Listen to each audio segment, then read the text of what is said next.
Hello, how are you today? I hope you're well. This is an adult coloring therapy channel, also for teenagers, but not intended for kids under the age of 13. Thank you. So, things a little different today. Let's do a post. It's devotion time. You see, this phone, I usually film it on. Um, it was dead and it would not charge fast enough, you know. So, okay, I'll use this other phone. Now, I'm going to resend the messages on Facebook because only a few people got it.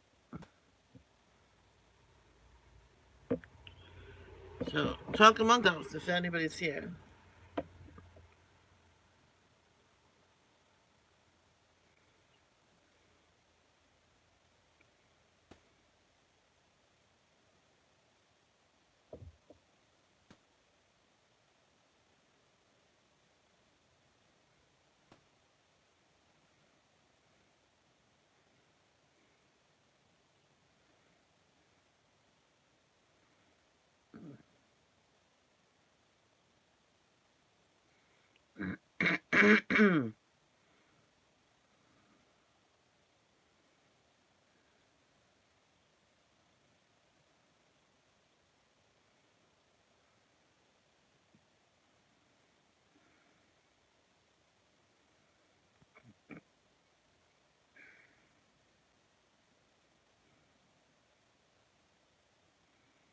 You know how it used to be?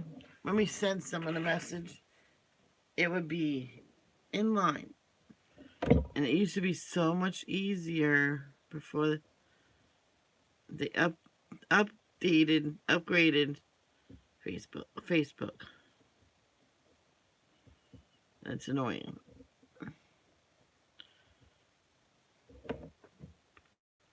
It won't even go through A, B, C, D, E like I do on that one. So I have to press send. And hopefully I got everybody. I'm like this morning. Good morning, Stacy. How are you today?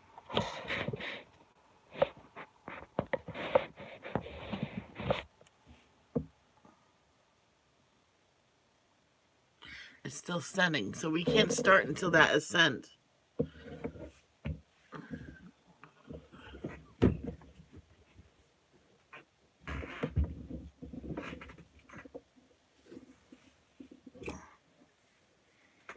It's just the Bible reading, because I don't feel like, unless, come on.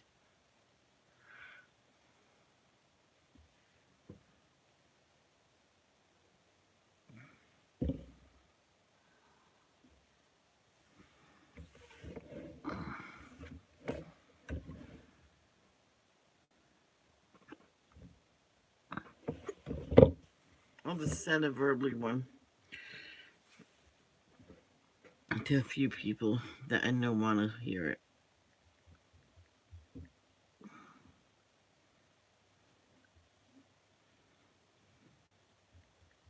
Get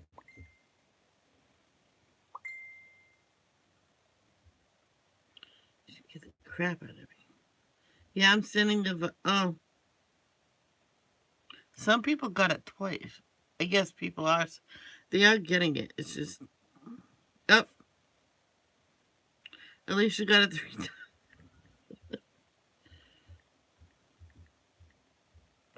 It's just taking a while to send it all. How many times did Arnie get it? None. How many did she get it? She got it. Oh, oops.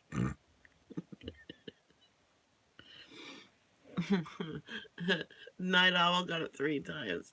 What is going on here? Okay, everybody's getting it. Arnie didn't get it yet. Should we wait now? Oh. Well, I'm gonna call her from Joanna Basford today. Later on. Why not?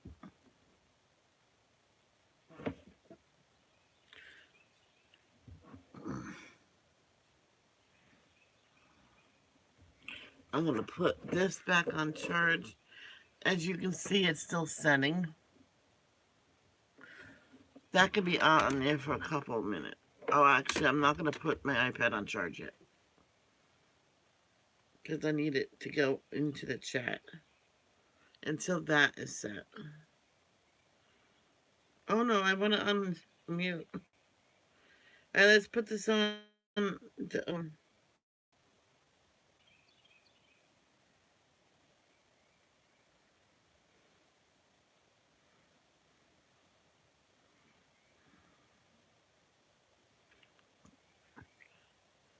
Tanya and Mary, they were so sweet.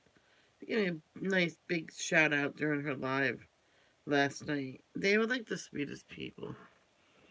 Okay, since yesterday I messed up,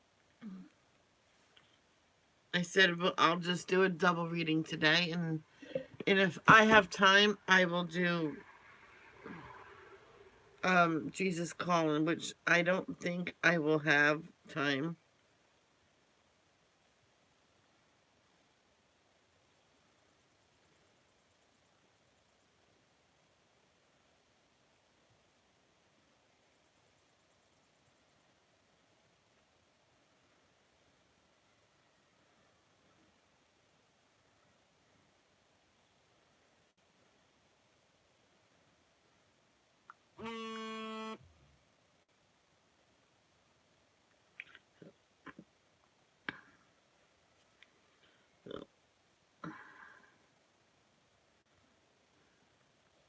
So we're going to go back to 2 Samuel chapter 1 and just do it all over again.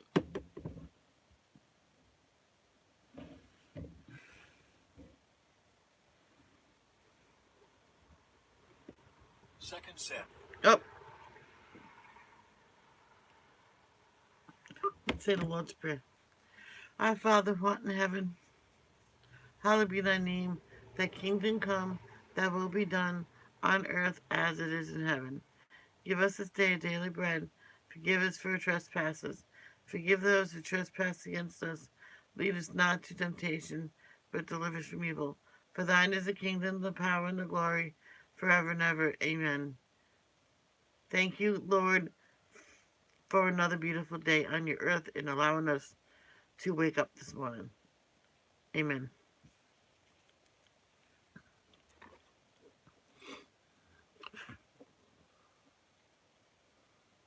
Oh my God, it's still sending.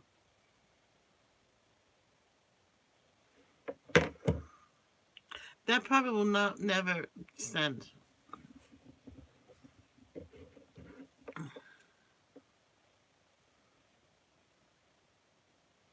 I'm shutting it down. Let me do one thing, but we'll play it. Chapter 1. David learns of Saul's death. After the death of Saul, David returned from his victory over the Amalekites and spent 2 days in Ziklag. On the third day, a man arrived from Saul's army camp.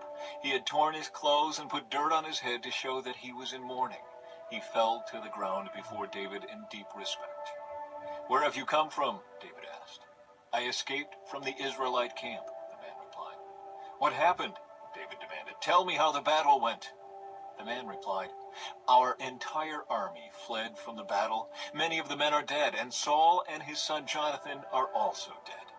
"How do you know Saul and Jonathan are dead?" David demanded of the young man.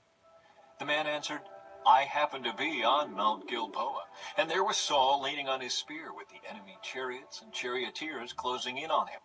When he turned and saw me, he cried out for me to come to him. 'How can I help?' I asked him. He responded, 'Who are you?' 'I am an Amalekite,' I told him. Then he begged me, 'Come over here and put me out of my misery, for I am in terrible pain and want to die.' So I killed him," the Amalekite told David, "for I knew he couldn't live. Then I took his crown and his armband, and I have brought them here to you, my lord." David and his men tore their clothes in sorrow when they heard the news. They mourned and wept and fasted all day for Saul and his son Jonathan, and for the Lord's army and the nation of Israel, because they had died by the sword that day.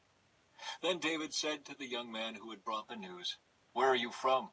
And he replied, I am a foreigner, an Amalekite who lives in your land. Why were you not afraid to kill the Lord's anointed one? David asked. Then David said to one of his men, Kill him. So the man thrust his sword into the Amalekite and killed him. You have condemned yourself, David said, for you yourself confessed that you killed the Lord's anointed one. David's song for Saul and Jonathan. Then David composed a funeral song for Saul and Jonathan, and he commanded that it be taught to the people of Judah. It is known as the Song of the Bow, and it is recorded in the book of Jasher. Your pride and joy, O Israel, lies dead on the hills. Oh, how the mighty heroes have fallen. Don't announce the news in Gath. Don't proclaim it in the streets of Ashkelon, or the daughters of the Philistines will rejoice and the pagans will laugh in triumph. O mountains of Gilboa, let there be no dew or rain upon you, nor fruitful fields producing offerings of grain. For there the shield of the mighty heroes was defiled. The shield of Saul will no longer be anointed with oil. The bow of Jonathan was powerful, and the sword of Saul did its mighty work. They shed the blood of their enemies and pierced the Hi, Arnie. I crank called you so you will be woken up. bodies of mighty heroes. How beloved and gracious were Saul and Jonathan. They were together in life and in death. They were swifter than eagles, stronger than lions. O women of Israel, weep for Saul, for he dressed you in luxurious scarlet clothing, in garments decorated with gold. Oh, how the mighty heroes have fallen in battle. Jonathan lies dead on the hills. How I weep for you, my brother Jonathan. Oh, how much I loved you, and your love for me was deep, deeper than the love of women. Oh, how the mighty heroes have fallen. Stripped of their weapons, they lie dead. Do they like each other that much? It's not going to play the next one because I am highlighting this chapter because I was trying to send out notifications, which it was not being sent out. Chapter 2. David anointed king of Judah. After this, David asked the Lord, Should I move back to one of the towns of Judah? Yes, the Lord replied. Then David asked, Which town should I go to? To Hebron, the Lord answered. David's two wives were Ahinoam from Jezreel and Abigail, the widow of Nabal from Carmel. So David and his wives and his men and their families all moved to Judah, and they settled in the villages near Hebron. Then the men of Judah came to David and crowned him king over the people of Judah. When David heard that the men of Jabesh Gilead had buried Saul, he sent them this message. May the Lord bless you for being so loyal to your master Saul and giving him a decent burial. May the Lord be loyal to you in return and reward you with his unfailing love. And I, too, will reward you for what you have done. Now that Saul is dead, I ask you to be my strong and loyal subjects like the people of Judah, who have anointed me as their new king. Ishbosheth crowned king of Israel. But Abner, son of Ner, the commander of Saul's army, had already gone to Mahanaim with Saul's son Ishbosheth. There he proclaimed Ishbosheth king over Gilead, Jezreel, Ephraim, Benjamin, the land of the Asherites, and all the rest of Israel. Ishbosheth, Saul's son, was 40 years old when he became king, and he ruled from Mahanaim for 2 years. Meanwhile, the people of Judah remained loyal to David. David made Hebron his capital, and he ruled as king of Judah for 7.5 years. War between Israel and Judah. One day Abner led Ishbosheth's troops from Mahanaim to Gibeon. About the same time, Joab, son of Zeruiah, led David's troops out and met them at the pool of Gibeon. The two groups sat down there facing each other from opposite sides of the pool. Then Abner suggested to Joab, Let's have a few of our warriors fight hand to hand here in front of us. All right, Joab agreed. So 12 men were chosen to fight from each side. 12 men of Benjamin representing Ishbosheth, son of Saul, and 12 representing David. Each one grabbed his opponent by the hair and thrust his sword into the other's side so that all of them died. So this place at Gibeon has been known ever since as the Field of Swords. A fierce battle followed that day, and Abner and the men of Israel were defeated by the forces of David. The death of Asahel. Joab, Abishai, and Asahel, the three sons of Zeruiah, were among David's forces that day. Asahel could run like a gazelle, and he began chasing Abner. He pursued him relentlessly, not stopping for anything. When Abner looked back and saw him coming, he called out, "Is that you, Asahel?" "Yes, it is," he replied. "Go fight someone else," Abner warned. "Take on one of the younger men and strip him of his weapons." But Asahel kept right on chasing Abner. Again Abner shouted to him, "Get away from here. I don't want to kill you. How could I ever face your brother Joab again?" But Asahel refused to turn back. So Abner thrust the butt end of his spear through Asahel's stomach, and the spear came out through his back. He stumbled to the ground and died there. And everyone who came by that spot stopped and stood still when they saw Asahel lying there. When Joab and Abishai found out what had happened, they set out after Abner. The sun was just going down as they arrived at the hill of Ammah near Giah, along the road to the wilderness of Gibeon. Abner's troops from the tribe of Benjamin regrouped there at the top of the hill to take a stand. Abner shouted down to Joab, "Must we always be killing each other? Don't you realize that bitterness is the only result? When will you call off your men from chasing their Israelite brothers?" Then Joab said, "God only knows what would have happened if you hadn't spoken, for we would have chased you all night if necessary." So Joab blew the ram's horn, and his men stopped chasing the troops of Israel. All that night, Abner and his men retreated through the Jordan Valley. They crossed the Jordan River, traveling all through the morning, and didn't stop until they arrived at Mahanaim. Meanwhile, Joab and his men also returned home. When Joab counted his casualties, he discovered that only 19 men were missing, in addition to Asahel. But 360 of Abner's men had been killed, all from the tribe of Benjamin. Joab and his men took Asahel's body to Bethlehem and buried him there in his father's tomb. Then they traveled all night and reached Hebron at daybreak.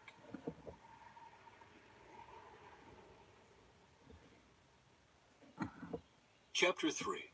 That was the beginning of a long war between those who were loyal to Saul and those loyal to David. As time passed, David became stronger and stronger, while Saul's dynasty became weaker and weaker. David's sons born in Hebron. These are the sons who were born to David in Hebron. The oldest was Amnon, whose mother was Ahinoam from Jezreel. The second was Daniel, whose mother was Abigail, the widow of Nabal from Carmel. The third was Absalom, whose mother was Maacah, the daughter of Talmai, king of Geshur. The fourth was Adonijah, whose mother was Haggith.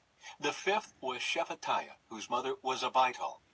The sixth was Ithream, whose mother was Eglah. How many wives did he have? Jeez. These sons were all born to David in Hebron.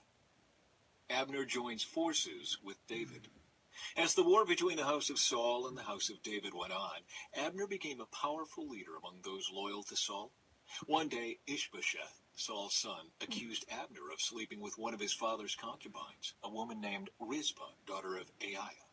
Abner was furious. "Am I some Judean dog to be kicked around like this?" he shouted. "After all I have done for your father Saul and his family and friends by not handing you over to David, is this my reward, that you find fault with me about this woman? May God strike me and even kill me if I don't do everything I can to help David get what the Lord has promised him. I'm going to take Saul's kingdom and give it to David. I will establish the throne of David over Israel as well as Judah, all the way from Dan in the north to Beersheba in the south." Ishbosheth didn't dare say another word because he was afraid of what Abner might do. Then Abner sent messengers to David saying, "Doesn't the entire land belong to you? Make a solemn pact with me, and I will help turn over all of Israel to you." "All right," David replied, "but I will not negotiate with you unless you bring back my wife Michal, Saul's daughter, when you come." David then sent this message to Ishbosheth, Saul's son: "Give me back my wife Michal, for I bought her with the lives of 100 Philistines." So Ishbosheth took Michal away from her husband Pelti, son of Laish. Pelti followed along behind her as far as Bahurim, weeping as he went. Then Abner told him, "Go back home." So Pelti returned. Meanwhile, Abner had consulted with the elders of Israel. "For some time now," he told them, "you have wanted to make David your king. Now is the time. For the Lord has said, I have chosen David to save my people Israel from the hands of the Philistines and from all their other enemies. Abner also spoke with the men of Benjamin. Then he went to Hebron to tell David that all the people of Israel and Benjamin had agreed to support him. When Abner and 20 of his men came to Hebron, David entertained them with a great feast. Then Abner said to David, Let me go and call an assembly of all Israel to support my lord the king. They will make a covenant with you to make you their king, and you will rule over everything your heart desires. So David sent Abner safely on his way.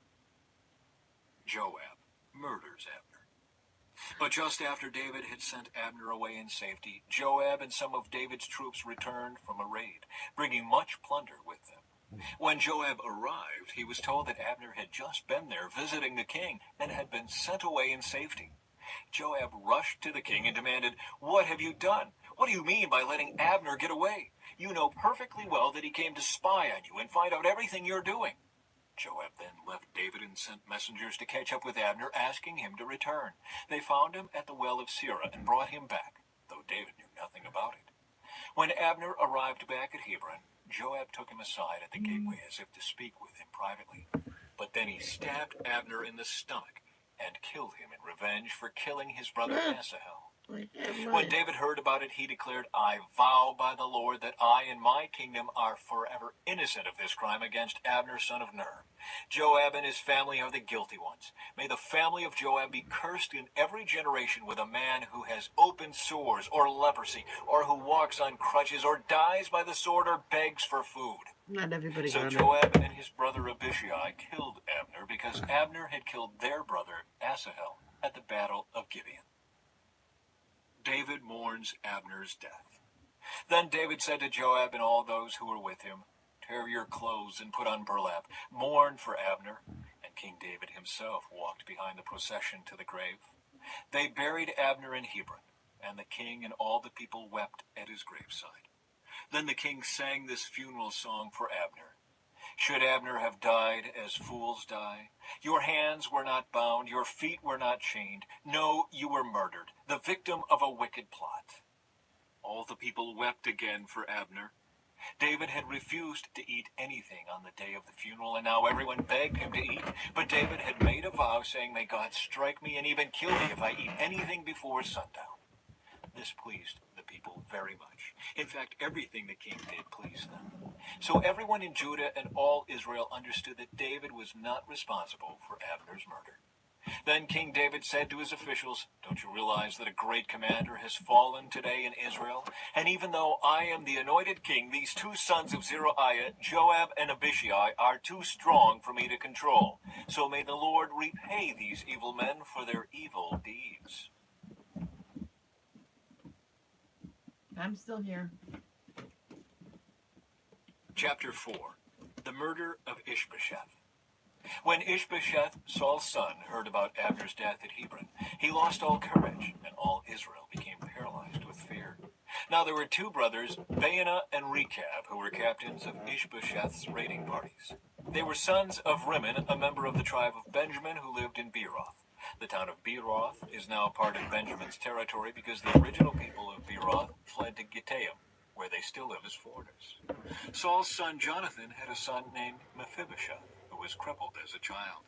He was 5 years old when the report came from Jezreel that Saul and Jonathan had been killed in battle.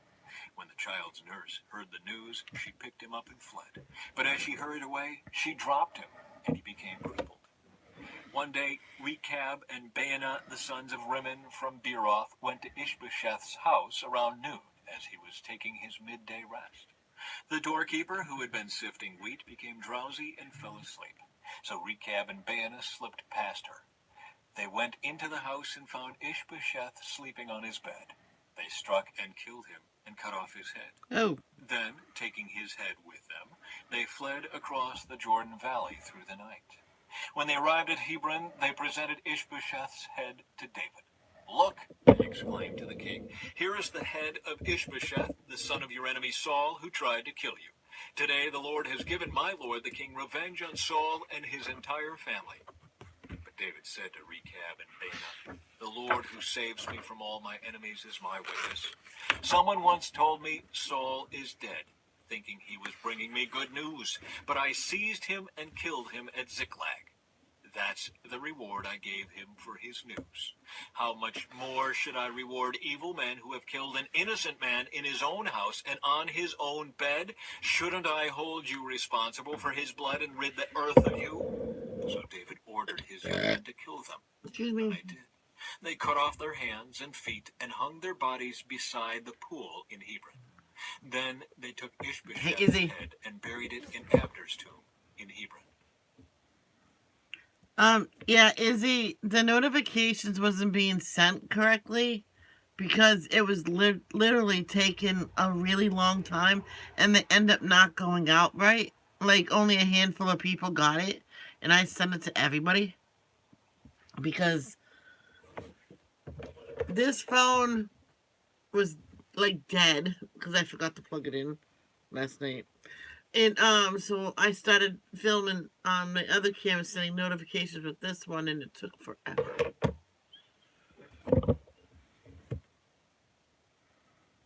Chapter 5. David becomes king of all Israel. Then all the tribes of Israel went to David at Hebron and told him, "We are your own flesh and blood. It was In the crazy. past, when Saul was our king, you were the one who really led the forces of Israel. And the Lord told you, 'You will be the shepherd of my people Israel. You will be Israel's leader.' So there at Hebron, King David made a covenant before the Lord with all the elders of Israel, and they anointed him king of Israel. David was 30 years old when he began to reign, and he reigned 40 years in all. He had reigned over Judah from Hebron for 7 years and 6 months, and from Jerusalem he reigned over all Israel and Judah for 33 years. David captures Jerusalem. David then led his men to Jerusalem to fight against the Jebusites, the original inhabitants of the land who were living there. The Jebusites taunted David, saying, "You'll never get in here. Even the blind and lame could keep you out." For the Jebusites thought they were safe. But David captured the fortress of Zion, which is now called the City of David. On the day of the attack, David said to his troops, "I hate those lame and blind Jebusites. Whoever attacks them should strike by going into the city through the water tunnel." That is the origin of the saying, "The blind and the lame may not enter the house." So David made the fortress his home, and he called it the City of David. He extended the city, starting at the Hit the supporting like button. terraces and working inward. And David became more and more powerful, because the Lord God of heaven's armies was with him. Then King Hiram of Tyre sent messengers to David, along with cedar timber and carpenters and stonemasons, and they built David a palace. And David realized that the Lord had confirmed him as king over Israel, and had blessed his kingdom for the sake of his people Israel. After moving from Hebron to Jerusalem, David married more concubines and wives, and they had more sons and daughters. These are the names of David's sons who were born in Jerusalem: Shemua, Shobab, Nathan, Solomon, Ibhar, Elishua, Nepheg, Japhiah, Elishama, Eliada, and Eliphalet. David conquers the Philistines. When the Philistines heard that David had been anointed king of Israel, they mobilized all their forces to capture him. But David was told they were coming, so he went into the stronghold. The Philistines arrived and spread out across the valley of Rephaim. So David asked the Lord, "Should I go out to fight the Philistines? Will you hand them over to me?" The Lord replied to David, "Yes, go ahead. I will certainly hand them over to you." So David went to Baal Perazim and defeated the Philistines there. "The Lord did it," David exclaimed. "He burst through my enemies like a raging flood." So he named that place Baal Perazim, which means "the Lord who burst through." The Philistines had abandoned their idols there, so David and his men confiscated them. But after a while the Philistines returned and again spread out across the valley of Rephaim. And again David asked the Lord what to do. "Do not attack them straight on," the Lord replied. "Instead, circle around behind and attack them near the poplar trees. When you hear a sound like marching feet in the tops of the poplar trees, be on the alert. That will be the signal that the Lord is moving ahead of you to strike down the Philistine army."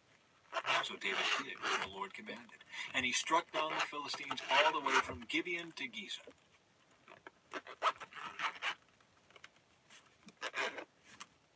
Chapter 6. Moving the Ark to Jerusalem. Then David again gathered all the elite troops in Israel, 30,000 in all. He led them to Baalah of Judah to bring back the ark of God, which bears the name of the Lord of heaven's armies, who is enthroned between the cherubim. They placed the ark of God on a new cart and brought it from Abinadab's house, which was on a hill. Uzzah and Ahio, Abinadab's sons, were guiding the cart as it left the house, carrying the ark of God. Ahio walked in front of the ark. Ohio? David and all the people of Israel were celebrating before the Lord, singing songs and playing all kinds of musical instruments, lyres, harps, tambourines, castanets, and cymbals. But when they arrived at the threshing floor of Nacon, the oxen stumbled, and Uzzah reached out his hand and steadied the ark of God.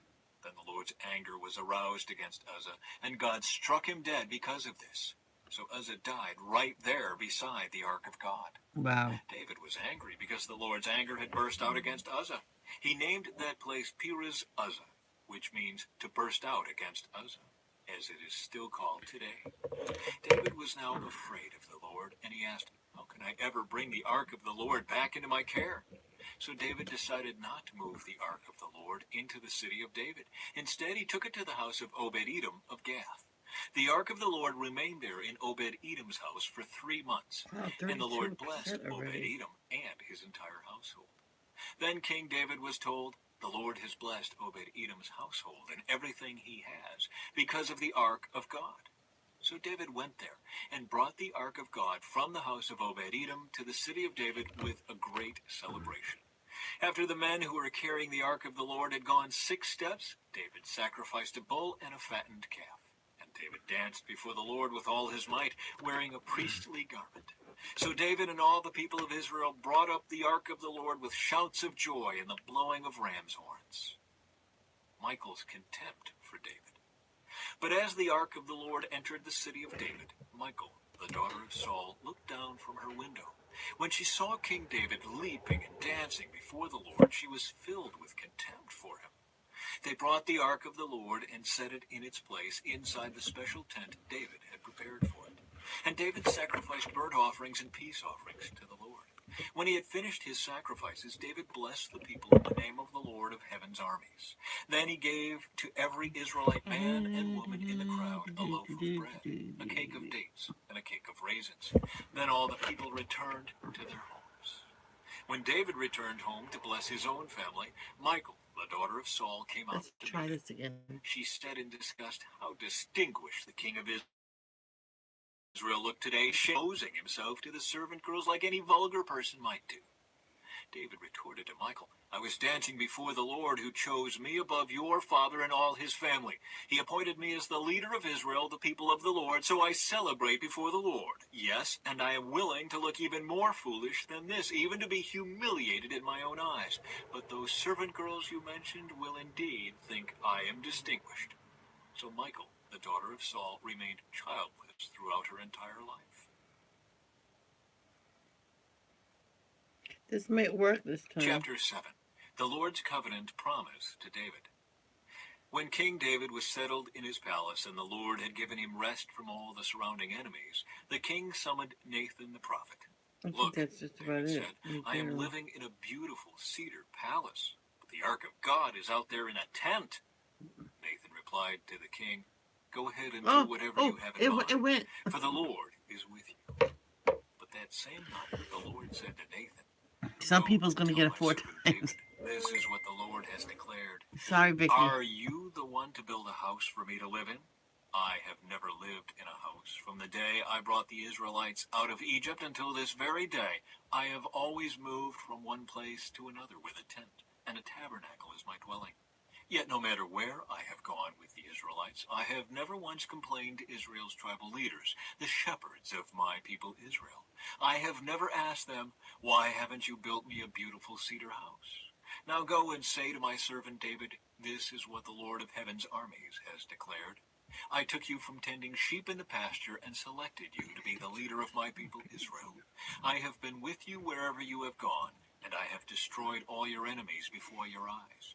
Now I will make your name as famous as anyone who has ever lived on the earth, and I will provide a homeland for my people Israel, planting them in a secure place where they will never be disturbed. Evil nations won't oppress them as they've done in the past, starting from the time I appointed judges to rule my people Israel. And I will give you rest from all your enemies. Furthermore, the Lord declares that he will make a house for you, a dynasty of kings. For when you die and are buried with your ancestors, I will raise up one of your descendants, your own offspring, and I will make his kingdom strong. He is the one who will build a house, a temple for my name, and I will secure his royal throne forever. I will be his father, and he will be my son. If he sins, I will correct and discipline him with the rod, like any father would do. But my favor will not be taken from him as I took it from Saul, whom I removed from your sight. Your house and your kingdom will continue before me for all time, and your throne will be secure forever. So Nathan went back to David and told him everything the Lord said in his vision. David's prayer of thanks. Then King David went in and sat before the Lord and prayed. Who am I, O sovereign Lord, and what is my family that you have brought me this far? And now, sovereign Lord, in addition to everything else you speak of giving your servant a lasting dynasty, do you deal with everyone this way, O sovereign Lord? What more can I say to you? You know what your servant is really like, sovereign Lord. Because of your promise and according to your will, you have done all these great things and have made them known to your servant. How great you are, O sovereign Lord! There is no one like you. We have never even heard of another God like you. What other nation on earth is like your people Israel? What other nation, O God, have you redeemed from slavery to be your own people? You made a great name for yourself when you redeemed your people from Egypt. You performed awesome miracles and drove out the nations and gods that stood in their way. You made Israel your very own people forever, and you, O Lord, became their God. And now, O Lord God, I am your servant. Do as you have promised concerning me and my family. Confirm it as a promise that will last forever. And may your name be honored forever, so that everyone will say, the Lord of heaven's armies is God over Israel. And may the house of your servant David continue before you forever. O Lord of heaven's armies, God of Israel, I have been bold enough to pray this prayer to you because you have revealed all this to your servant, saying, I will build a house for you, a dynasty of kings. For you are God, O sovereign Lord. Your words are truth, and you have promised these good things to your servant. And now may it please you to bless the house of your servant, so that it may continue forever before you. For you have spoken.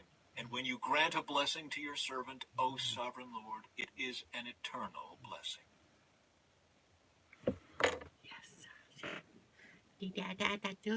Chapter 8. David's military victories. After this, David defeated and subdued the Philistines by conquering Gad, their largest town. David also conquered the land of Moab. He made the people lie down on the ground in a row, and he measured them off in groups with a length of rope.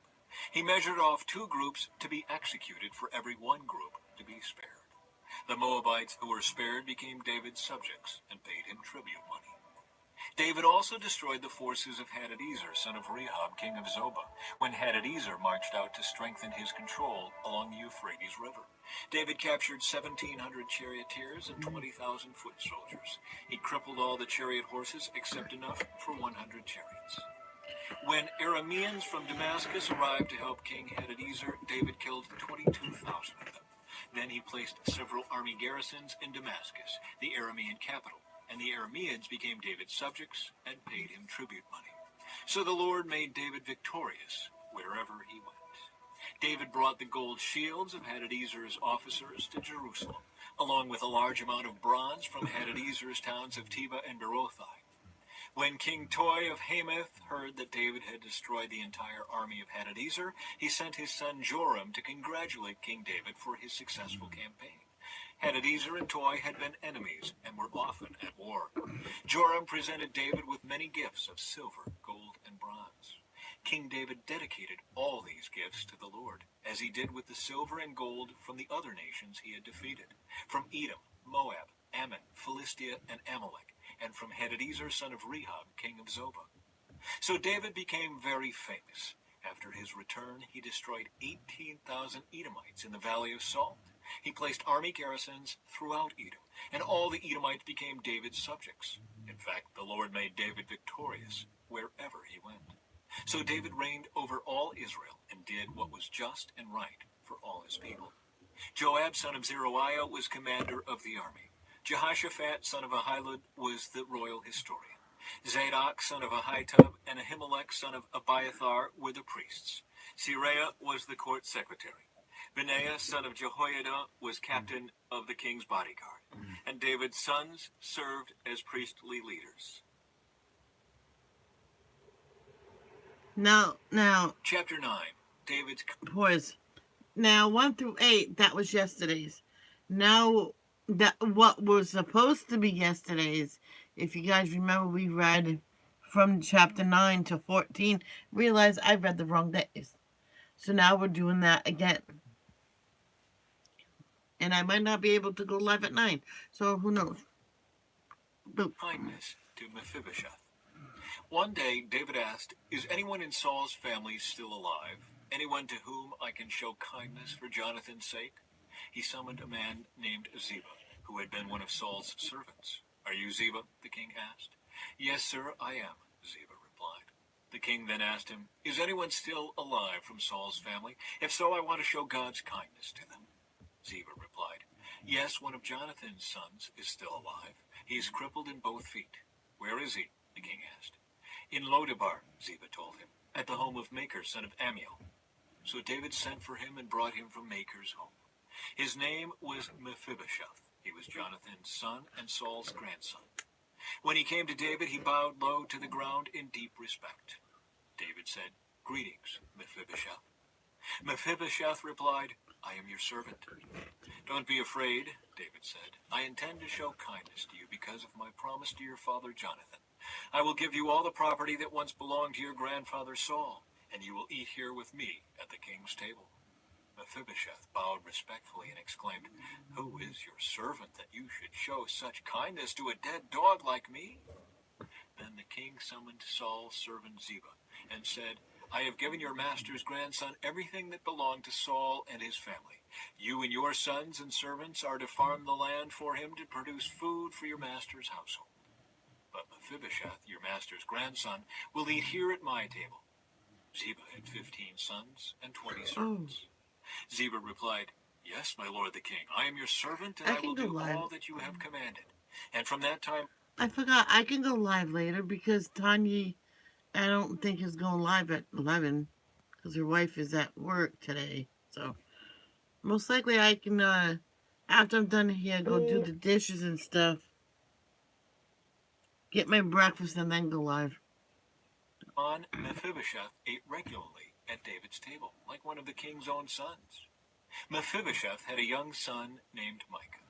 From then on, all the members of Ziba's household were Mephibosheth's servants. And Mephibosheth, who was crippled in both feet, lived in Jerusalem and ate regularly at the king's table. Chapter 10. David defeats the Ammonites. Sometime after this, King Nahash of the Ammonites died, and his son Hanun became king. David said, "I am going to show loyalty to Hanun just as his father Nahash was always loyal to me." So David sent ambassadors to express sympathy to Hanun about his father's death. But when David's ambassadors arrived in the land of Ammon, the Ammonite commanders said to Hanun, their master, "Do you really think these men are coming here to honor your father? No, David has sent them to spy out the city so they can come in and conquer it." So Hanun seized David's ambassadors and shaved off half of each man's beard, cut off their robes at the buttocks, and sent them back to David in shame. When David heard what had happened, he sent messengers to tell the men, "Stay at Jericho until your beards grow out, and then come back," for they felt deep shame because of their appearance.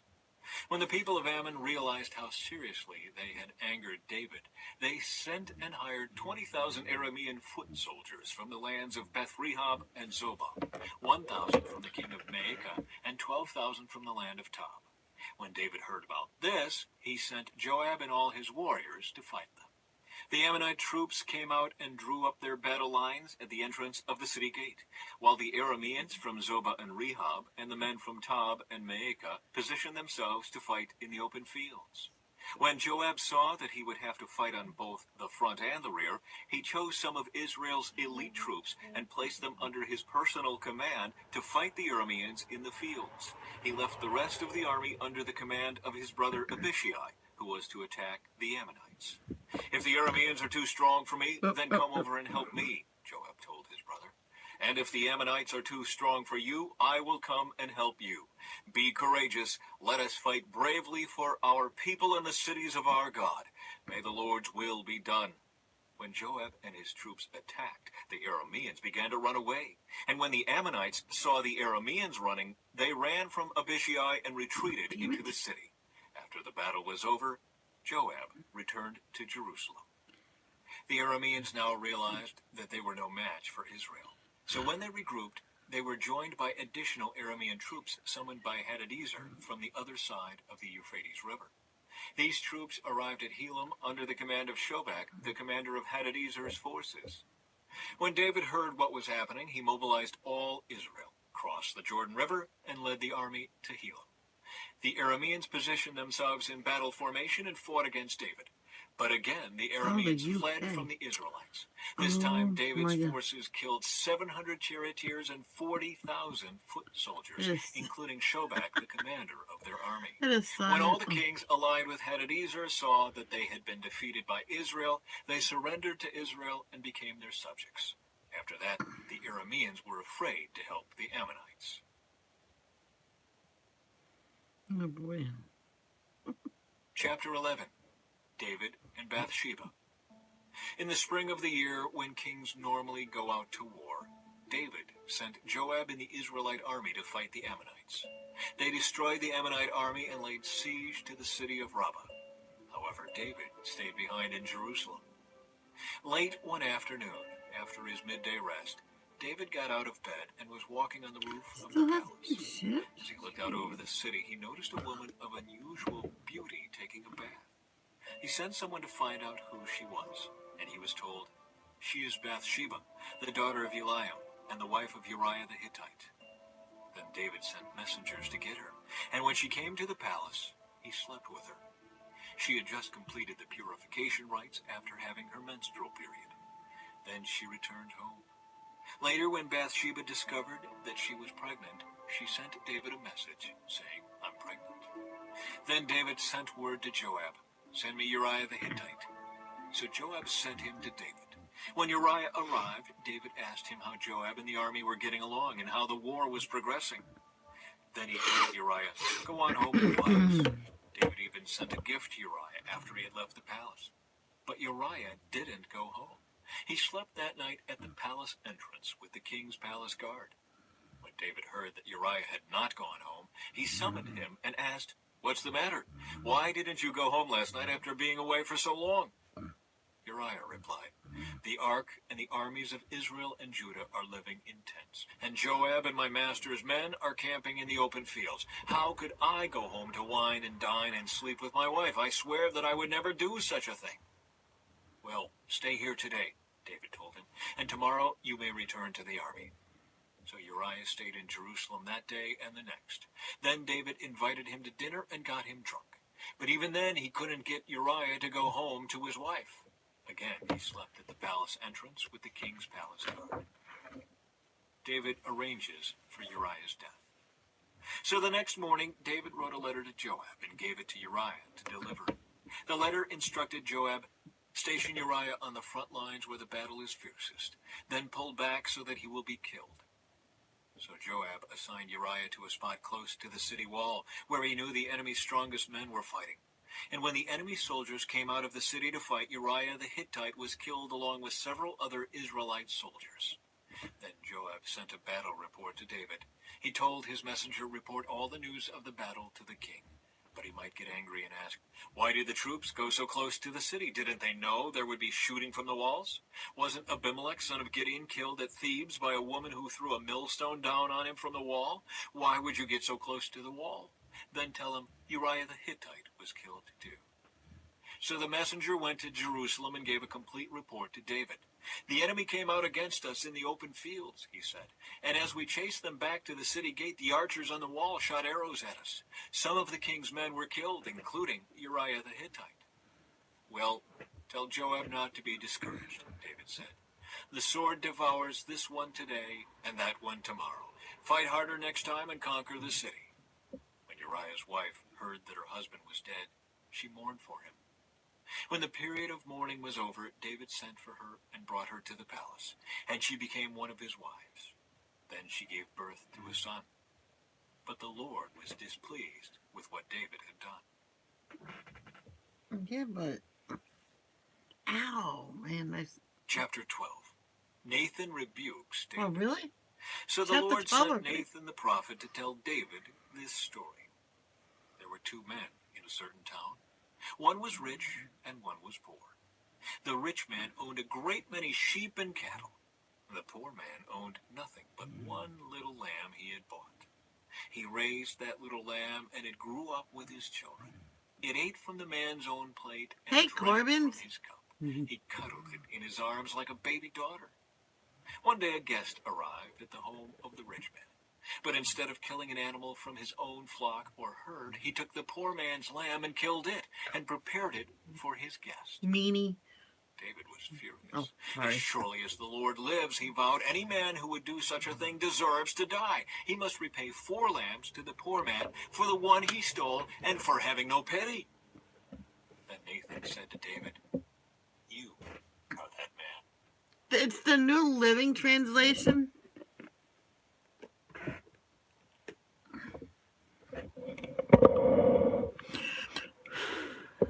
If that one's okay.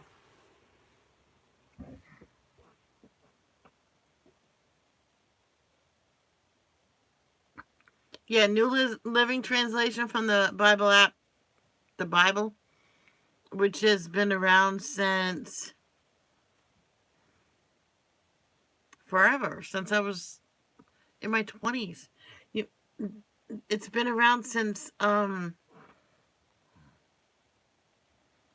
can't believe how long, 1996, it says here. Would you believe it's been around that long? Oh, I was answering your question. The Lord, the God of Israel, says, I anointed you king of Israel and saved you from the power of Saul. I gave you your master's house and his wives, and the kingdoms of Israel and Judah. And if that had not been enough, I would have given you much, much more. Why then have you despised the word of the Lord and done this horrible deed? For you have murdered Uriah the Hittite with the sword of the Ammonites and stolen his wife. From this time on, your family will live by the sword because you have despised me by taking Uriah's wife to be your own. This is what the Lord says. Because of what you have done, I will cause your own household to rebel against you. I will give your wives to another man before your very eyes, and he will go to bed with them in public view. You did it secretly, but I will make this happen to you openly in the sight of all Israel. David confesses his guilt. Then David confessed to Nathan, I have sinned against the Lord. Nathan replied, yes, but the Lord has forgiven you, and you won't die for this sin. Nevertheless, because you have shown utter contempt for the Lord by doing this, your child will die. After Nathan returned to his home, the Lord sent a deadly illness to the child of David, Uriah's wife. David begged God to spare the child. He went without food and lay all night on the bare ground. The elders of his household pleaded with him to get up and eat with them, but he refused. Then, on the 7th day, the child died. David's advisors were afraid to tell him. He wouldn't listen to reason while the child was ill. They said, what drastic thing will he do when we tell him the child is dead? When David saw them whispering, he realized what had happened. Is the child dead? Yes. Yes, they replied, he is dead. Then David got up from the ground, washed himself, put on lotions, and changed his clothes. He went to the tabernacle and worshipped the Lord. After that, he returned to the palace. Yeah, it is sad. And ate.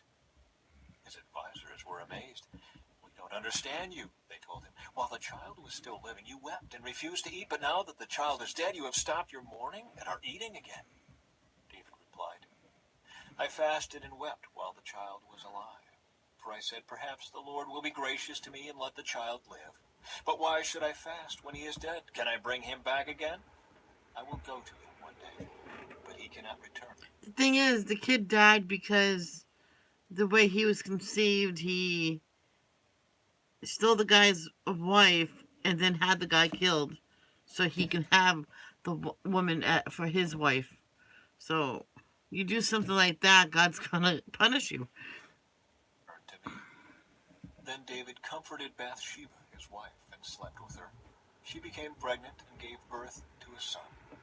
Then they named him Solomon. The Lord loved the child and sent word through Nathan the prophet that they should name him Jedediah, which means beloved of the Lord, as the Lord had commanded. David captures Ramah.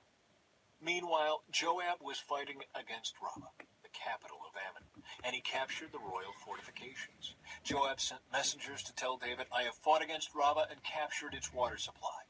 Now bring the rest of the army and capture the city. Otherwise, I will capture it and get credit for the victory. So David gathered the rest of the army and Hi, Arabelle, how are you? went to Rabbah, and he fought against it and captured it. David removed the crown from the king's head, and it was placed on his own head. The crown was made of gold and set with gems, and it weighed 75 pounds. David took a vast amount of plunder from the city. He also made slaves of the people of Rabbah and forced them to labor with saws, iron picks, and iron axes, and to work in the brick kilns. That is how he dealt with the people of all the Ammonite towns. Then David and all the army returned to Jerusalem.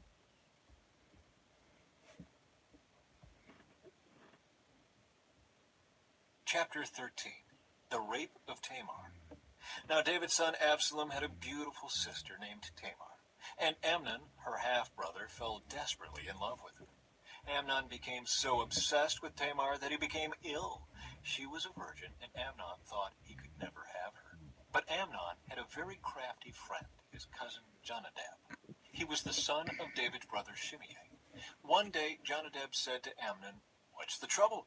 Why should the son of a king look so dejected morning after morning? So Amnon told him, I'm in love with Tamar, my brother Absalom's sister. Well, Jonadab said, I'll tell you what to do. Go back to bed and pretend you are ill. When your father comes to see you, ask him to let Tamar come and prepare some food for you. Tell him you'll feel better if she prepares it as you watch and feeds you with her own hands. So Amnon lay down and pretended to be sick. And when the king came to see him, Amnon asked him, Please let my sister Tamar come and cook my favorite dish as I watch. Then I can eat it from her own hands. So David agreed and sent Tamar to Amnon's house to prepare some food for him. When Tamar arrived at Amnon's house, she went to the place where he was lying down so he could watch her mix some dough. Then she baked his favorite dish for him. But when she set the serving tray before him, he refused to eat. Everyone, get out of here, Amnon told his servants. So they all left. Then he said to Tamar, Now bring the food into my bedroom and feed it to me here. So Tamar took his favorite dish to him. But as she was feeding him, he grabbed her and demanded, Come to bed with me, my darling sister. No, my brother, she cried. Don't be foolish. Don't do this to me. Such wicked things aren't done in Israel. Where could I go in my shame? And you would be called one of the greatest fools in Israel. Please just speak to the king about it, and he will let you marry me. But Amnon wouldn't listen to her, and since he was stronger than she was, he raped her. Then, suddenly, Amnon's love turned to hate, and he hated her even more than he had loved her. Get out of here, he snarled at her. No, no, Tamar cried. Sending me away now is worse than what you've already done to me. But Amnon wouldn't listen to her. He shouted for his servant and demanded, Throw this woman out and lock the door behind her. So the servant put her out and locked the door behind her. She was wearing a long, beautiful robe, as was the custom in those days for the king's virgin daughters. Tamar put ashes on her head, and then, with her face in her hands, she went away crying. Her brother Absalom saw her and asked, Is it true that Amnon has been with you? Well, my sister, keep quiet for now, since he's your brother. Don't you worry about it. So Tamar lived as a desolate woman in her brother Absalom's house. When King David heard what had happened, he was very angry. And though Absalom never spoke to Amnon about this, he hated Amnon deeply because of what he had done to his sister. Absalom's revenge on Amnon. 2 years later, when Absalom's sheep were being sheared at Baal Hazor near Ephraim, Absalom invited all the king's sons to come to a feast. He went to the king and said, "My sheep shearers are now at work. Would the king and his servants please come to celebrate the occasion with me?" The king replied, "No, my son, if we all came, we would be too much of a burden on you." Absalom pressed him, but the king would not come, though he gave Absalom his blessing. "Well then," Absalom said, "if you can't come, how about sending my brother Amnon with us?" "Why Amnon?" the king asked. But Absalom kept on pressing the king until he finally agreed to let all his sons attend, including Amnon. So Absalom prepared a feast fit for a king. Absalom told his men, "Wait until Amnon gets drunk. Then at my signal, kill him. Don't be afraid, I'm the one who has given the command. Take courage and do it." So at Absalom's signal, they There's not murdered many Amnon. greens. Then the other sons of the king jumped Oh. on their mules and fled. As they were on their way back to Jerusalem, this report reached David. "Absalom has killed all the king's sons. Not one is left alive." The king got up, tore his robe, and threw himself on the ground. His advisors also tore their clothes in horror and sorrow. But just then Jonadab, the son of David's brother Shimei, arrived and said, "No, don't believe that all the king's sons have been killed. It was only Amnon. Absalom has been plotting this ever since Amnon raped his sister Tamar. No, my lord the king, your sons aren't all dead. It was only Amnon." Meanwhile, Absalom escaped. Then the watchman on the Jerusalem wall saw a great crowd coming toward the city from the west. He ran to tell the king, "I see a crowd of people coming from the Horonaim road along the side of the hill." "Look," Jonadab told the king, "there they are now. The king's sons are coming, just as I said." They soon arrived, weeping and sobbing, and the king and all his servants wept bitterly with them. And David mourned many days for his son Amnon.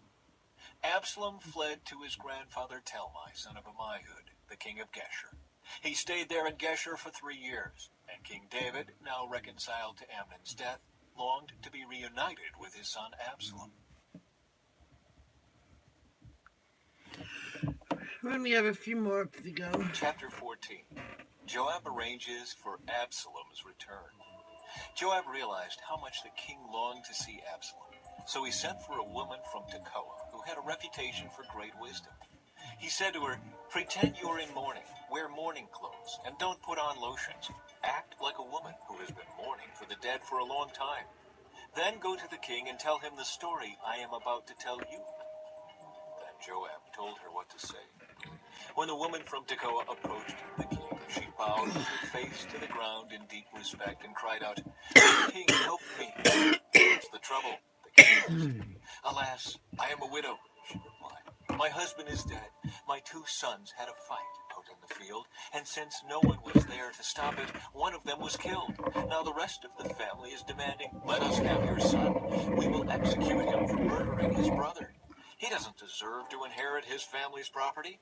They want to extinguish the only coal I have left, and my husband's name and family will disappear from the face of the earth." "Leave it to me," the king told her. "Go home and I'll see to it that no one touches him." "Oh, thank you, my lord the king," the woman from Tekoa replied. "If you are criticized for helping me, let the blame fall on me and on my father's house, and let the king and his throne be innocent." "If anyone objects," the king said, "bring him to me. I can assure you he will never complain again." Then she said, "Please swear to me by the Lord your God that you won't let anyone take vengeance against my son. I want no more bloodshed." "As surely as the Lord lives," he replied, "not a hair on your son's head will be disturbed." "Please allow me to ask one more thing of my lord the king," she said. "Go ahead and speak," he responded. She replied, "Why don't you do as much for the people of God as you have promised to do for me? You have convicted yourself in making this decision because you have refused to bring home your own banished son. All of us must die eventually. Our lives are like water spilled out on the ground, which cannot be gathered up again. But God does not just sweep life away. Instead, he devises ways to bring us back when we have been separated from him. I have come to plead with my lord the king because people have threatened me.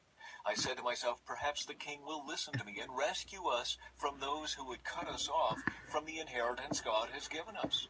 Yes, my lord, the king will give us peace of mind again. I know that you are like an angel of God in discerning good from evil. May the Lord your God be with you. I must know one thing, the king replied, and tell me the truth. Yes, my lord the king, she responded. Did Joab put you up to this? And the woman replied, my lord the king, how can I deny it? Nobody can hide anything from you. Yes, Joab sent me and told me what to say. He did it to place the matter before you in a different light. But you are as wise as an angel of God, and you understand everything that happens among us. So the king sent for Joab and told him, all right, go and bring back the young man Absalom. Joab bowed with his face to the ground in deep respect and said, at last I know that I have gained your approval, my lord the king, for you have granted me this request. Then Joab went to Geshur and brought Absalom back to Jerusalem. But the king gave this order, Absalom may go to his own house, but he must never come into my presence. So Absalom did not see the king. Absalom reconciled to David. Now Absalom was praised as the most handsome man in all Israel. He was flawless from head to foot. He cut his hair only once a year, and then only because it was so heavy. When he weighed it out, it came to 5 pounds. He had 3 sons and 1 daughter. His daughter's name was Tamar, and she was very beautiful. Absalom lived in Jerusalem for 2 years, but he never got to see the king. Then Absalom sent for Joab to ask him to intercede for him, but Joab refused to come. Absalom sent for him a second time, but again Joab refused to come. So Absalom said to his servants, go and set fire to Joab's barley field, the field next to mine. So they set his field on fire, as Absalom had commanded. Then Joab came to Absalom at his house and demanded, why did your servant set my field on fire? Absalom replied, because I wanted you to ask the king why he brought me back from Geshur if he didn't intend to see me. I might as well have stayed there. Let me see the king. If he finds me guilty of anything, then let him kill me. So Joab told the king what Absalom had said. Then, at last, David summoned Absalom, who came and bowed low before the king, and the king kissed him.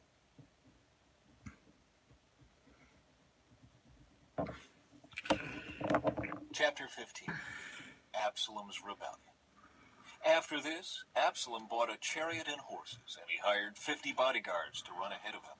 He got up early every morning and went out to the gate of the city.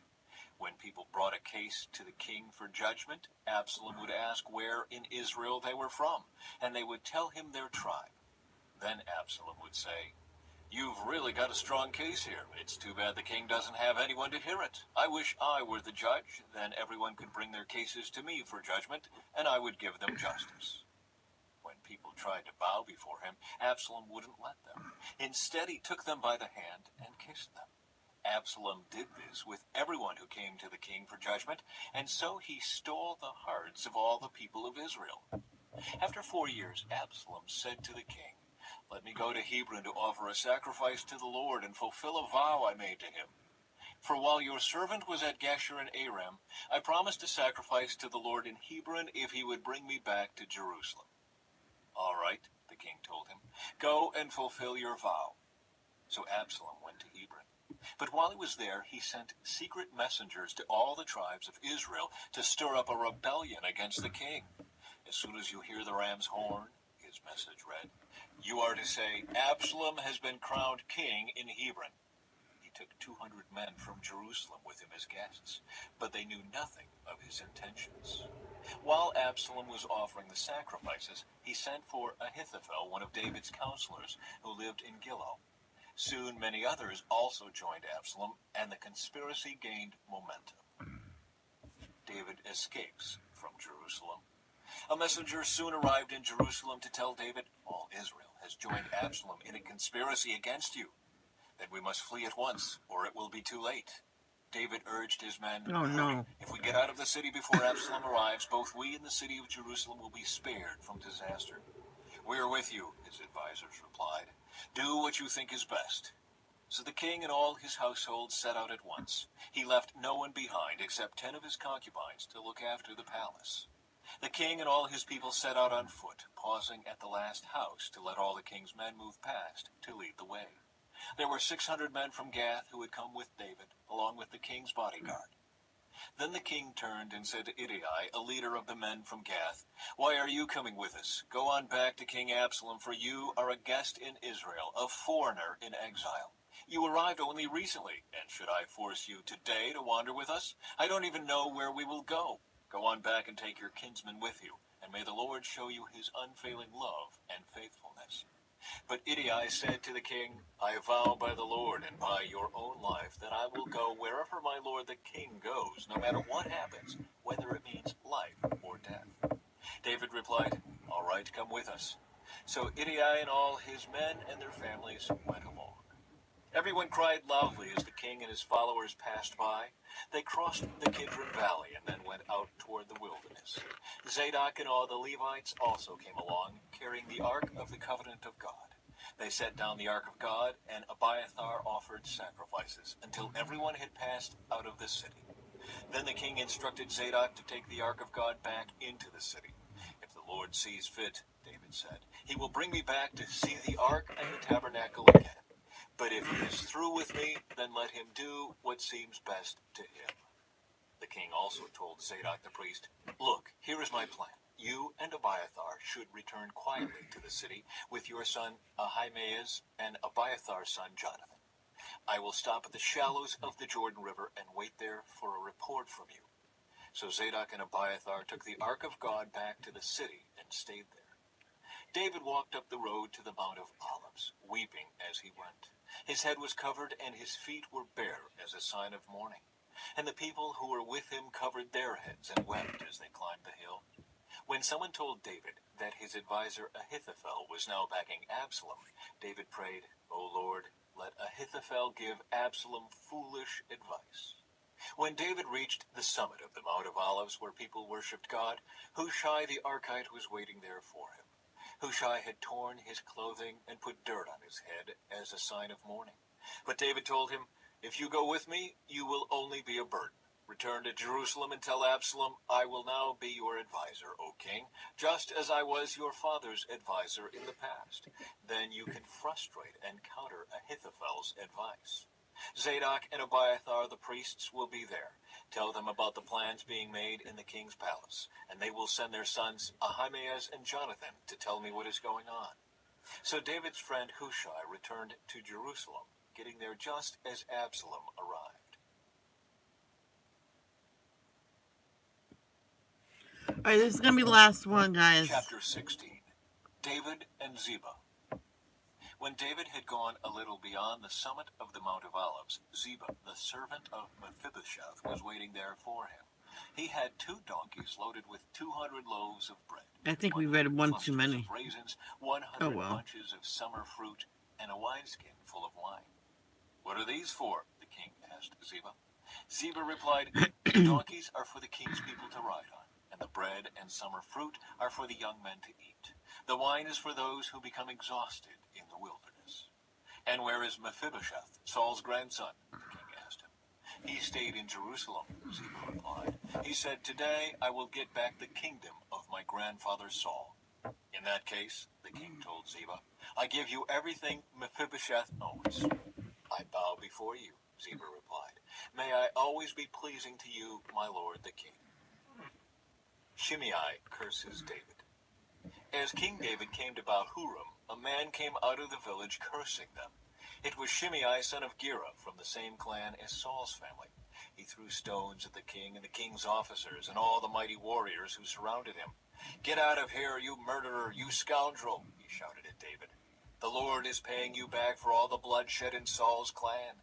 You stole his throne, and now the Lord has given it to your son Absalom. At last you will taste some of your own medicine, for you are a murderer." "Why should this dead dog curse my lord the king?" Abishai, son of Zeruiah, demanded.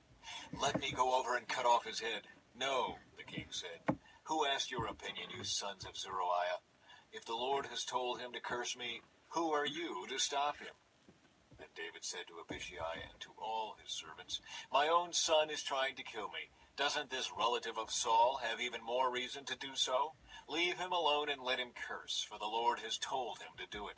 And perhaps the Lord will see that I am being wronged and will bless me because of these curses today." So David and his men continued down the road, and Shimei kept pace with them on a nearby hillside, cursing as he went, and throwing stones at David and tossing dust into the air. The king and all who were with him grew weary along the way, so they rested when they reached the Jordan River. Ahithophel advises Absalom. Meanwhile, Absalom and all the army of Israel arrived at Jerusalem, accompanied by Ahithophel. When David's friend Hushai the Archite arrived, he went immediately to see Absalom. "Long live the king!" he exclaimed. "Long live the king!" "Is this the way you treat your friend David?" Absalom asked him. "Why aren't you with him?" "Because I belong to the man who is chosen by the Lord and by all the men of Israel," Hushai replied. "And anyway, why shouldn't I serve you? Just as I was your father's advisor, now I will be your advisor." Then Absalom turned to Ahithophel and asked him, "What should I do next?" Ahithophel told him, "Go and sleep with your father's concubines, for he has left them to look after the palace. Then all Israel will know that you have insulted your father beyond hope of reconciliation, and they will throw their support to you." So they set up a tent on the palace roof where everyone could see it, and Absalom went in and had sex with his father's concubines. Absalom followed Ahithophel's advice, just as David had done. For every word Ahithophel spoke seemed as wise as though it had come directly from the mouth of God. And that is it for today.